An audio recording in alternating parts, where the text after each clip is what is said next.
So imagine like a classical phone call. How would you describe this item to a person? Time for lunch.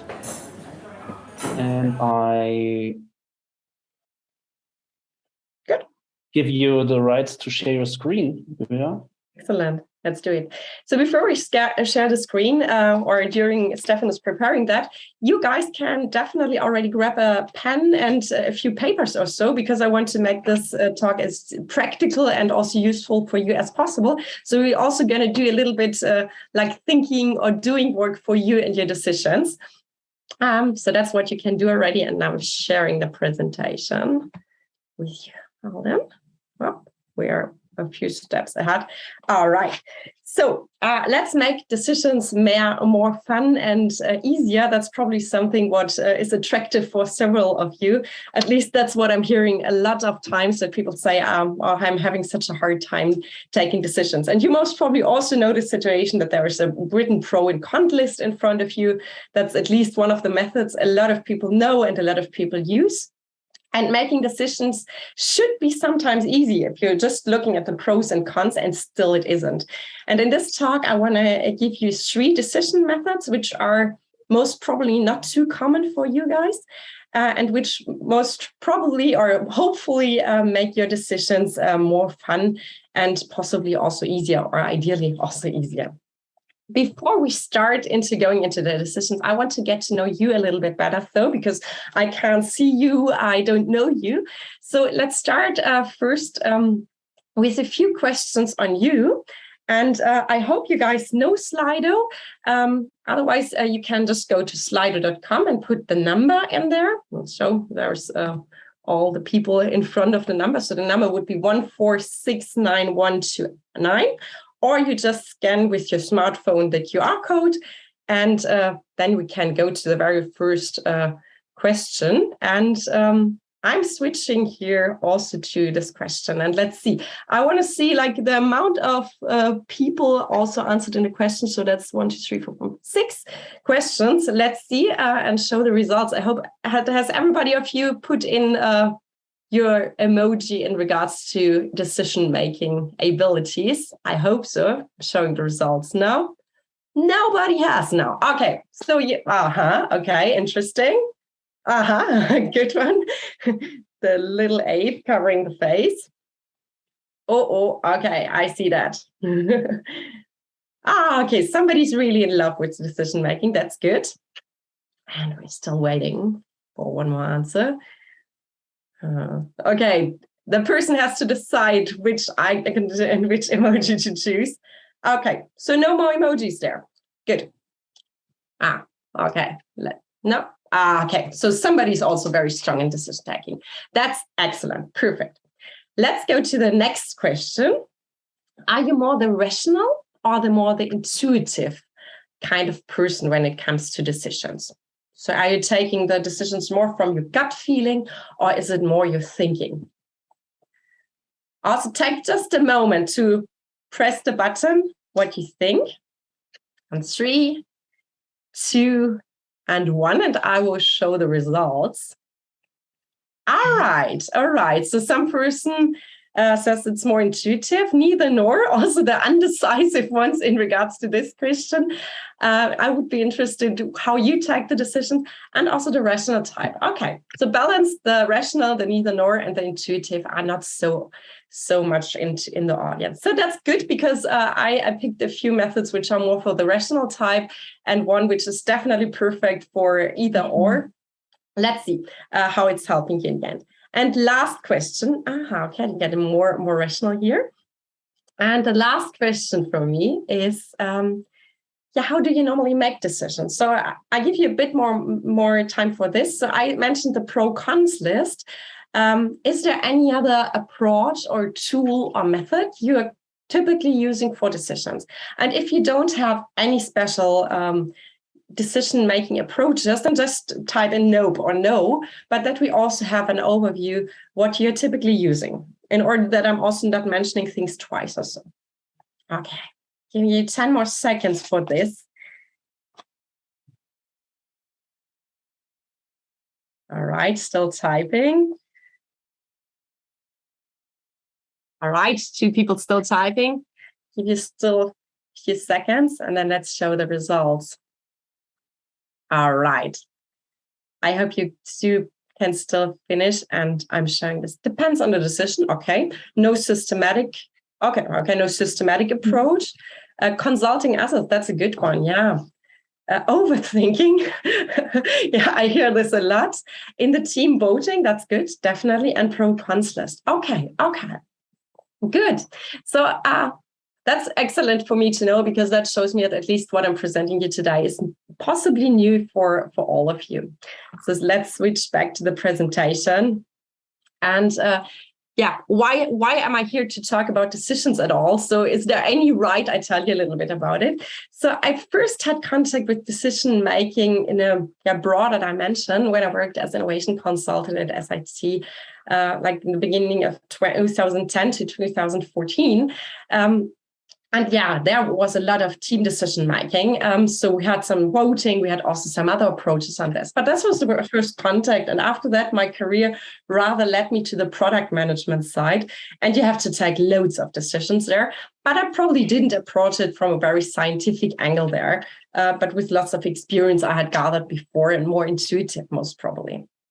And in my last position at Scout as AI evangelist, I did not only take all my agile coaching experience into my job, but I also did a very professional business coaching education in order to really help people most in that role.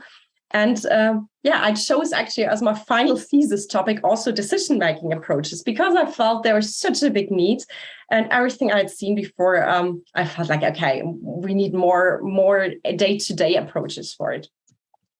And that's what I'm doing actually since 3 years. I support people at organizations to take good decisions.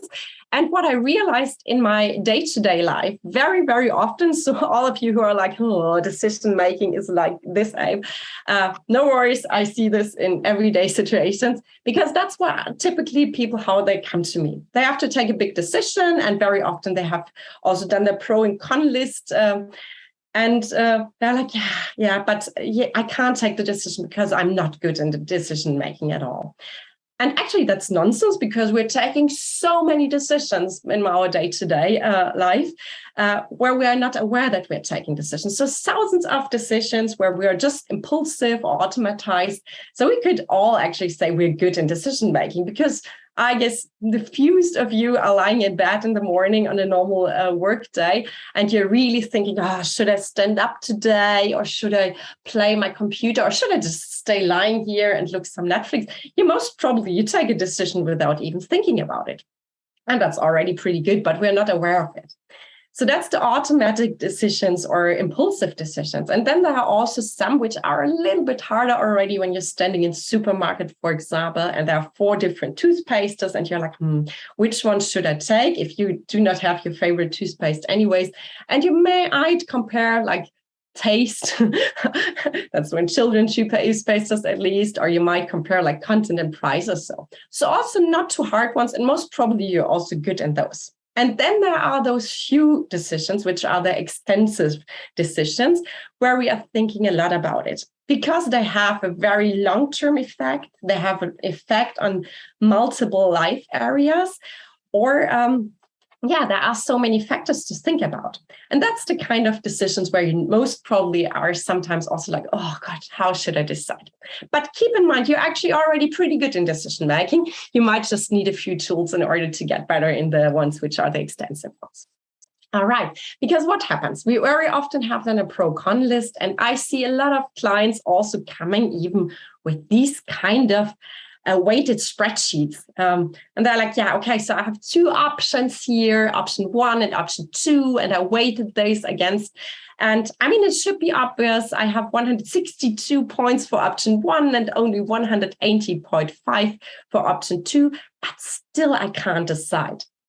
And from outside and from the numbers, it looks pretty clear, right? It's like, sure, you should go for option 1 because that looks obviously better.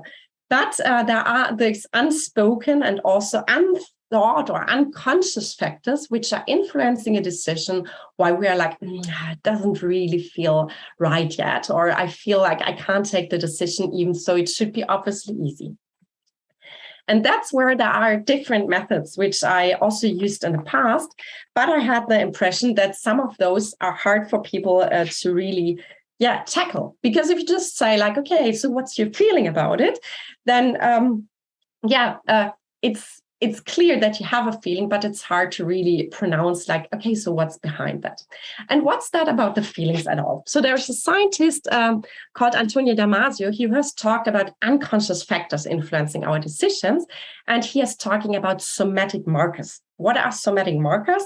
It's like body signals or body feelings. It's maybe like a not so good gut feeling, or it might be also some tension which is suddenly occurring.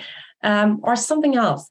You have to first be aware of your body at all in order to feel those, and not only to say like, it doesn't really feel so good, but to still keep that in mind. Every of our memories has such a somatic marker. So sometimes if something doesn't feel too right, it might be a memory in our past, which is somehow related to it, and where we're like, okay, that's it. But it's not conscious. So that's the problem. And most people I know, and especially if I'm looking into your crowd, who said like, we're more the rational decision takers, you're most probably not satisfied just saying like, there is a somatic marker keeping me away from this decision. So this is why I felt, okay, plenty of methods out there. And two of them I learned during my education, but I felt still that this is not helping a lot of people in order to have the right tool in their hands. And with all my PM experience, I also developed this one method I'm going to present you among the other three, where I tested a lot, and I realized, or I know now that also the rational kind of person gets enough of the experience in the somatic markers and these unconscious factors in order to be able to easier take decisions. All right. We want to get these different methods, and that's a little bit of an overview. What does exist in this whole space of intuitive, but also more cognitive decision-making tools? Some of them you mentioned, you said like the pro and con list. What would you suggest a friend? It's a bit close to like ask your friends in general, and there are several others. You said you're more the rational kind of crew, and except for most probably one person or so.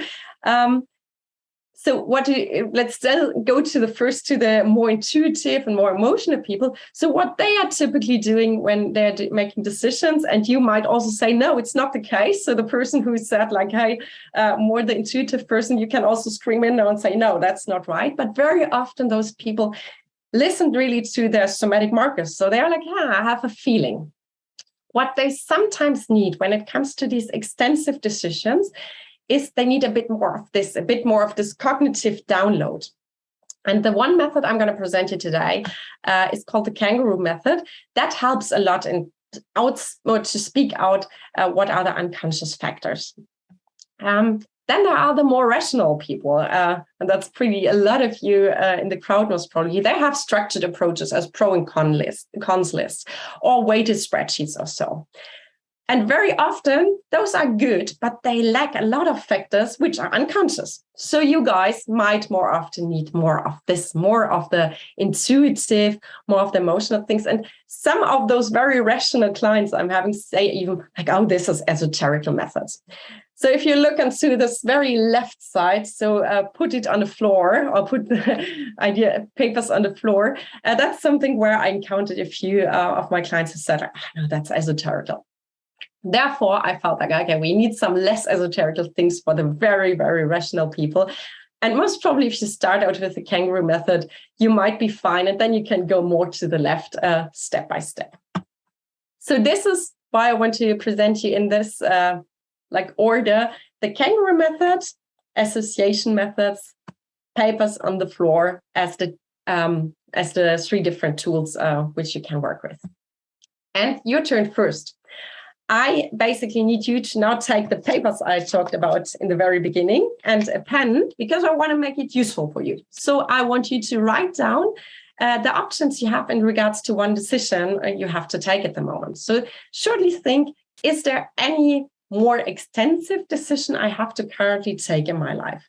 That might be very big ones, like stay in a job or change a job, or buy an apartment or rent an apartment. But it might be also smaller ones, just to try the different methods out.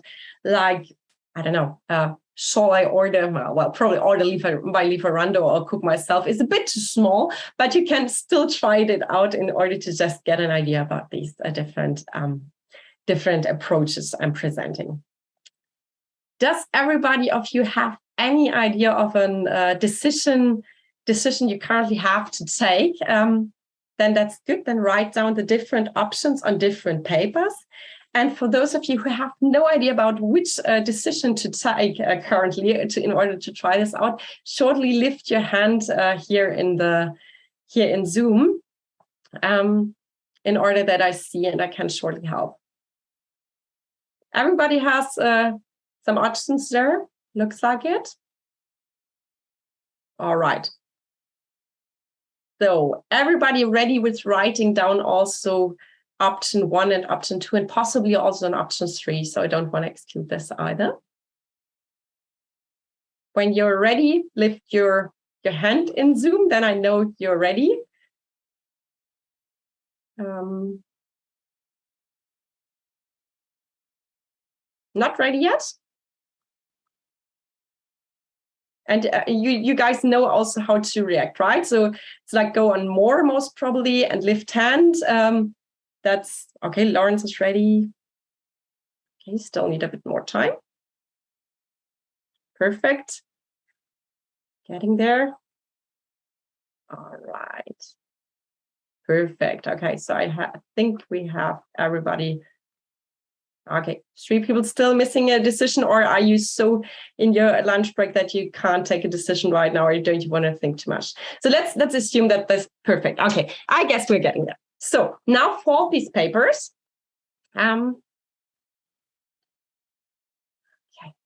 fold those papers you just wrote down, and hold on. Oh, sorry, I have to go out of the commenting mode. No, I can continue with my presentation. No. There we go. Fold the papers. And now we go on. We start with the kangaroo method, as I said. And let me just go out of the... No. Okay, doesn't work so much. So I want to first ask 2 of you in the audience to just shortly say stop, because I'm picking now some items out of this bag. There are several items there, and you will know as we go how those help us. So Christoph, do you want to say stop? And I'm going to pick one of the items out of this in order to move on. Sure. Stop. Perfect. Okay, hold on. I have a rose petal here in my hands. Perfect. We see what comes next. Martina, do you want to say stop for the second item we're picking through the 2 options? Sure. Hello? Okay, perfect. Oh, we have a little matryoshka. I hope that's also the English term for it. That's the second item I'm having in my hands. All right, perfect. Okay, let's move on. And I have to go out of the presenter's mode because because we now want to describe. So that's the very first step we're doing with the kangaroo method. We're describing spontaneously this item. I'm holding this now in front of the camera, and you guys, just let me know how would you describe to a person who couldn't see it. So imagine like a classical phone call. How would you describe this item to a person front? And just shout out whatever you see. It has the shape of me after Christmas. Okay, so shape Christmas. Okay. What else do we have? How would you describe it to a person on a phone call? No, it's a Russian doll. Mm-hmm. Doll, okay. Russian, okay. Perfect. Tiny. Tiny, perfect. Yeah, that's a very good description. Super easy description, right? What's another super easy description? It's red. It's red, perfect. Yeah, thanks. Anything else? Has a shape of small girl. Yeah, excellent. Good. A small girl. Okay. That's a lot of descriptions already. You could go on. I'm sure if you look carefully on it and you have it in your hands, you would also see there are some any belts on top. There is a face there.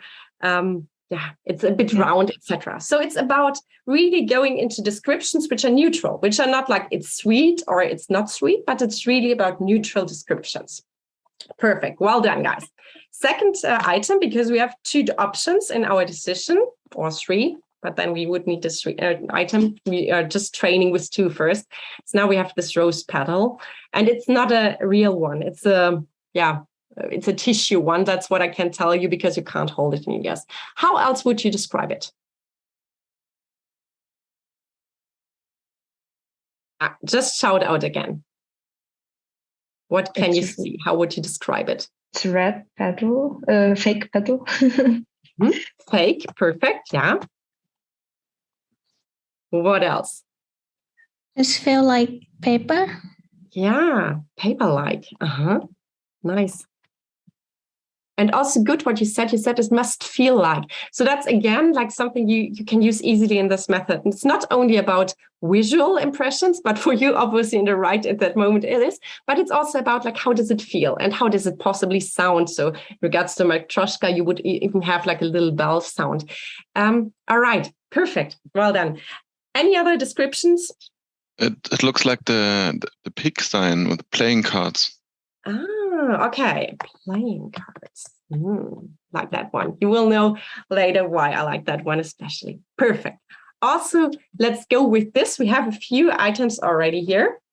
That's super good.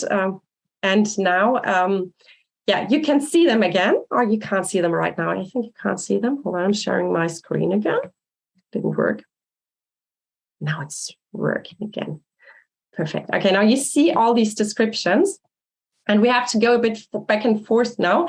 But now we are coming to the different options you wrote down. Now pick one of the 2 papers you have and just put them on the left-hand side and one on the right-hand side, just randomly. And for the one on the left-hand side, we're now choosing the little matryoshka. And does somebody of you feel like a tiny little coaching flow for your decision at hand? It's free now and it's for like 2 minutes or so, and you will feel a bit more, you get a better impression about the method. Nobody? Okay. I didn't understand the question properly. All right. So we're continuing now with the method, and somebody who wants to basically tell me what's the option at hand, we can go in like a back and forth questioning for 2 minutes. That makes it a bit more plastic and definitely useful for the person who has the decision at hand. Okay, I'm down. You're there? Yeah. Okay, so it's Sebastian talking. No, who's talking? Yeah. Yeah, perfect. Okay, Sebastian. So what's your option you have combined with the matryoshka? It's moving outside of the town I'm currently living in. Perfect. All right. Okay. So I'm asking you now a weird question, but the weirder it sounds and the weirder it feels, the better it normally is, because it really gets us to the unconscious factors. So the question is always, what does the selected description have to do with you and the option 1? So I'm asking you now, and I'm randomly picking one of the descriptions at the matryoshka. What does Christmas have to do with you and the option moving out of town? Having a big living room with a lot of space for the family to come visit for Christmas. Oh, all right. Okay. So it sounds like you have thought about this possibly before. Let's go to... No. No, okay, interesting one. Good. It came so straightforward that I was like, okay, most probably you have thought about this already. Good. What does tiny have to do with you and the option moving out of town? That it's the opposite, actually. It's not going to be tiny if it's outside of the current town, because it's possible to have a bigger space. So, all right. yeah, okay. Opposite. Cool. I totally see that it's difficult. And what you normally would do is you would go to several more of these descriptions. So thanks, first of all, Sebastian, for being a little bit testing this out, like on being also so open with all of us here. So normally you would go through even more descriptions with this and take a bit more time and then switch to the next option and take, in the second case, obviously the rose petal and take the descriptions there and also go to the descriptions there. And this brings people to much more clarity, mostly not only because they make a jump in like, clarity from 1 to 10, but mostly because they also jump to different areas. And that's also the reason why it's called Kangaroo Method, because it really makes you jump to like different factors you haven't considered in your decision before. So very, very short glimpse, as I can see, into this method. So as I said, continue until you have the desired clarity. That's the option you have in regards to like in the mid between intuitive and rational approach. Then there are so-called association methods. And also this bag is a really good tool in getting a lot of items out there and picking like spontaneously one item which intuitively fits one option. How does it work? You have, again, two options on two different papers. You put all the options out of the bag onto the floor and you just intuitively or without thinking too much, you say like, what of these different items? And you see a few of those lying here on the right upper corner of that slide. What does fit well to which of the options? And you don't even have to explain it when you pick it, but just pick one and then think about what does the item have in common with your option. And this might bring you also to more ideas you had before. And actually, I'm going to share most probably end of October how I got to the Kangaroo Method at all. So how did the whole development work? A lot of PM work, a lot of design thinking and systematic innovation. So also there you will see there are some connections or some parallels to association methods. But association methods, you already have to have a little bit a feeling of how to formulate your feelings or your somatic markers. So that's how I wanted to make it far more easier for people to formulate those. And the last method, it's actually pretty easy to do it, but it also, again, needs a bit trust in your intuition. You can take those papers as they are folded and just put them on the floor in a folded way, or if you haven't folded them before, like face down. So you shouldn't be able to read what's on the different papers, and you shouldn't know where which option lies. And then you go on top, and as I said, some of my clients even said this is esoterical, right? So you stand on top of these options, and you might want to close your eyes, or you just let your view go into the horizon, and you just say like, okay, so how do I feel standing on top of these options? And it's like just talking and also, talking out your thoughts, and you don't know what's under it, right? And the moment you unfold it, you might be surprised, or you might be shocked or whatever, because it sometimes really tells us a little bit of the truth. But as I said before, if you're the super rational type, most probably you need some steps until you get here and you really can trust what your gut feeling tells you about it, because it's really one of the weirder approaches, I have to confess. So that's three different methods. And I know we picked them very shortly and I'm still over time, so sorry for that. If you are more interested about the Kangaroo Method, let me know. Just send me a short message. And I'm currently having like 10 bags, and lucky yous, we had 10 participants, which are lying readily packed here. So if you want to have one, just shoot me a short message. And if you have any other questions about the method, then also just let me know. And I'm more than happy to answer it via email as well, because I know we are over time. Also, feel free to connect with me over LinkedIn or send me a message. You can also send me a short WhatsApp if that's easier for you. Also, since I'm a mother, I'm used to language messages, so you can also do that if you're interested. But Stefan, do we have the time to still take 2 minutes for some quick questions? And sorry for being over the time. So no problem from my side. I don't know about the others. So whoever needs to go, feel free to go. And whoever wants to ask some questions, feel free to stay. But anyway, thank you, Julia. Very cool approach. I really like it. So especially because product teams often tend to make decisions buying on rational ground, and then there's danger that they end up in optimizing for a local maximum instead of doing a big innovation jump, right?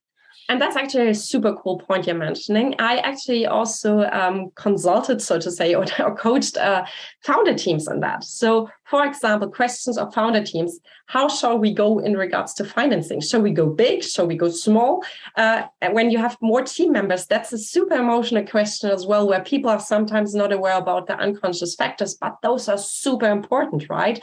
So that's something where this method also works pretty well. At least the Kangaroo method, I know that this works super well with this. And obviously also with product teams, some of the decisions we have to take are not easy to take with yes or no. But you need to also consider more emotional factors. Aijan, or how's your name pronounced? Aijan. Just quick question. Like this approach seems like it's applicable for when one person should decide, or when it's a team. Because I think with a team, every team member should go through this. Correct. And then in the end, you put it together, or.